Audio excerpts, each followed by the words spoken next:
आपण जाऊयात प्रवीण दरेकर यांच्याकडे।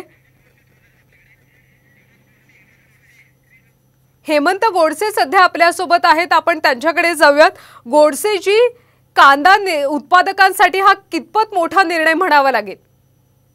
तच मी केंद्र सरकारचं कृषी मंत्रालय, अर्थ मंत्रालय, त्यानंतर कॉमर्स मिनिस्ट्री आणि कन्झ्युमर मिनिस्ट्री या सर्वांचं मनापासून या ठिकाणी आभार व्यक्त करतो की गेले संपूर्ण देशभरातून जो काही कांद्याचं उत्पादन जवळजवळ 35 ते 37% हे केवळ नाशिकमधून होत असतं आणि म्हणून अनेकदा कांद्याच्या धोरणासंदर्भामध्ये, निर्यातीच्या धोरणासंदर्भामध्ये जर काही प्रमाणामध्ये विलंब लागला तर हजारो शेतकऱ्यांना त्याचा फटका त्या ठिकाणी बसत असतो।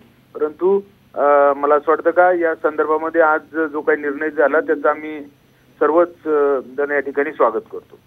गोडसेजी, मात्र शेतकरी नेते म्हणतात की 99,000 मेट्रिक टन ही अतिशय कमी खरं तर हे झालेलं आहे, अजून जास्त कांदा निर्यातीला परवानगी देण्यात यायला हवी होती असं त्यांचं म्हणणं आहे। मध्ये हा निर्णय झाला आहे आता सध्या, परंतु आमचा देखील आग्रह राहील की जास्तीत जास्त निर्यात या ठिकाणी व्हावी, यासाठी आम्ही देखील या संदर्भामध्ये वेळोवेळी त्या ठिकाणी पाठपुरावा करणार आहोत।